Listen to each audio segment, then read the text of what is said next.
ah, lumabas si Alice Go na walang record sa immigration. Lumabas din dito si Sheila Go na walang record sa immigration. Baka magkasabay silang lumabas, Madam Chair. Baka pwede natin tanungin ito kung magkasama ba silang lumabas. At paano sila lumabas? Dahil wala kang record, di ba? Sheila Go, wala kang record paglabas. So, pwede namin malaman kung paano ka lumabas dito sa bansa? Yes. Pakisagot. Ms. Sheila, go. Opo. Tatanungin ko yung mga ahensya, yung teorya nila, paano kayo lahat ni Alice Go nakalabas. Pero tinatanong na rin kayo ngayon, baka pwede niyong simulang sagutin kung paano kayo nakalabas sa Pilipinas. Madam Chair, baka pwede niya tanggalin yung face mask niya. Pakitanggal yung SP face Pro mask Tem. para... Maaari niyo bang tanggalin mask niyo, Ms. Sheila? Para klarong namin ikaw marinig.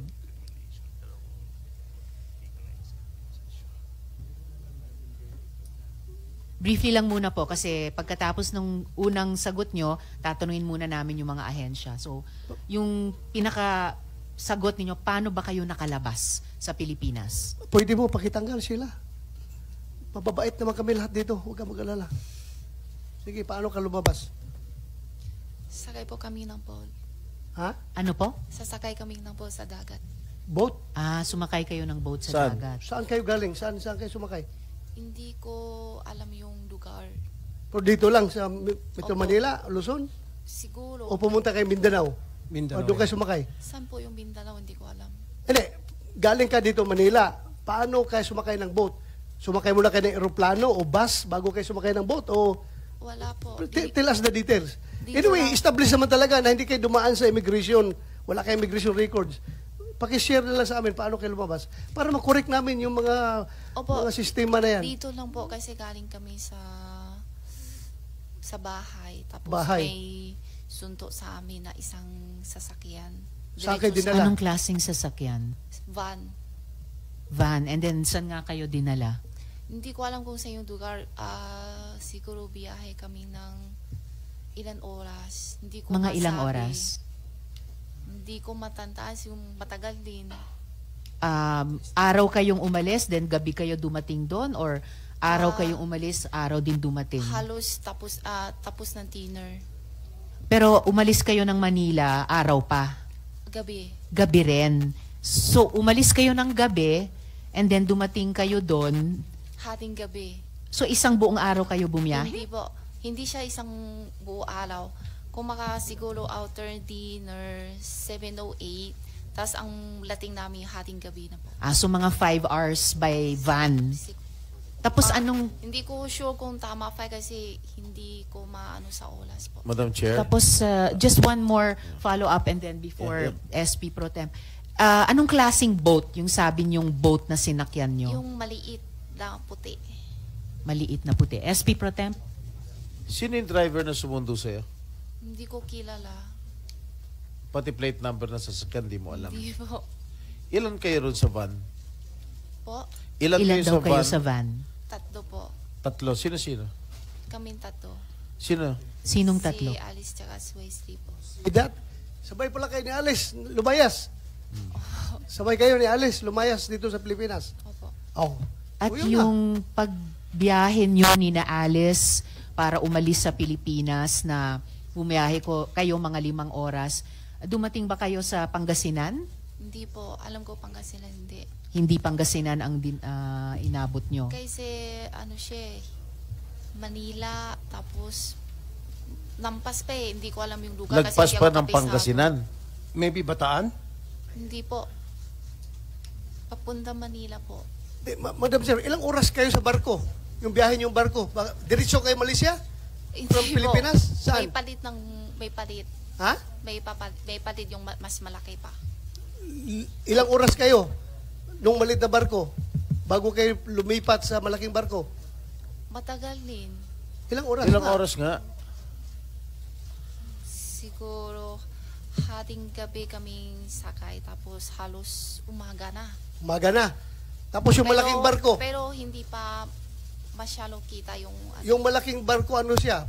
Pasaheroan, cargo ship, o fishing ship, or Yate. i-describe mo, Hindi ko alam yate. kung ano Yung luxurious yacht. Ano siya? Yung malaking barko? Parang fishing ship ata, hindi ko alam kasi hindi So, ako malo. fishing ship, dahil may nakita kayong mga lambat at mga isda, Yung lake na panghuli na fish. may net na panghuli ng fish. Tapos yun na, dumating na kayo ng Malaysia through that boat na Opo. malaki. Malaysia kayo dumating o sasakay pa Indonesia? ulit. May sasakay pa ulit. Ha? May palit pa isang ulit. Palit pa uli ng isang barko. Anong description ng isang barko na yung pinalit? maliit naman na palang kulay Tapos, blue or green. yun na, diretso na kayo Malaysia. Opo. Miss Sheila at mga kasama, gusto ko lang i-reiterate yung order of questioning natin dito sa ating hearing. Siguradong babalikan namin ang pagtatanong sa inyo, Miss Sheila. Gusto ko lang i-reiterate yung order of questioning pagkatapos ng chair ng subcommittee. In order of arrival, si Sen Sherwin, si Chair Coco, Chair Rafi, Sen Doroy, SP Pro Temp Jinggoy, at Sen Joel. Sorry, Madam Chair, nauna ako ha. Okay, it's okay, Sen I Doroy. jumped the gun. Okay, Sorry, so sorry. babalikan po Madam natin Chair, pwede yung po order of bang questioning. i-clarify And Sen lang? Joel, yes, before we go just back to just one the thing chair's that I'd like question. to clarify Yes, Sen Joel. from our resource person. Binanggit Yes, sorry, Sen Joel. Just before you ask your question to the... I'm not gonna ask question. It's just more before of your... just to clarify what Okay, she said. just before your clarification, follow up lang dun sa tanong ko kanina, Miss Sheila, sabi nyo hindi Pangasinan ang inabot nyo. Sambales kaya? Hindi ko alam eh. Okay. Yung lugar kasi Alright, yung balikan kabisado na- sa buong Pilipinas po. Okay, balikan namin kayo mamaya. Sen Joel, Sheila, kasi kanina binanggit mo, magkakasama kayong tatlo, ni Wesley tsaka ni Alice, Po. dun sa bahay. Opo. So, magkakasama na kayo na pinuntahan noong van sa bahay. Saan tong bahay na ito? Sa farm po. Sa farm in Tarlac. Po. Tapos, sabay-sabay kayo mula sa Tarlac, mga 5 oras napunta kayo ng Pantalan, tapos sumakay kayo ng maliit na white boat, sabi mo. Yung white boat na yun, mga ilang tao kayong nandun? Estimate lang. Hindi ko masabi. Sa Ilan kayo? laki? Oo. Hindi, Tatlo ilan ang kasi- kasya dun sa boat na yun? Maliit lang sabi mo. Oh, maliit lang po. Kaya nga, ilang tao lang? Siguro kasya 10? 10 o mga ganyan siguro. Hindi ka makakatayo, makalakad-lakad na gano'n Maliit kasi lang. maliit lang di Opo, ba? maliit Tapos lang po. after 5 hours, sumakay na kayo ng malaking boat. Opo. Yung malaking boat na yun, ilan na kasya doon? Marami. 100 na kasya. Marami po. Oo, kasi yun na yung pumunta ng Malaysia. Po. Okay. Salamat, Madam Chair. salamat, Thank you for the Sen clarification. Joel.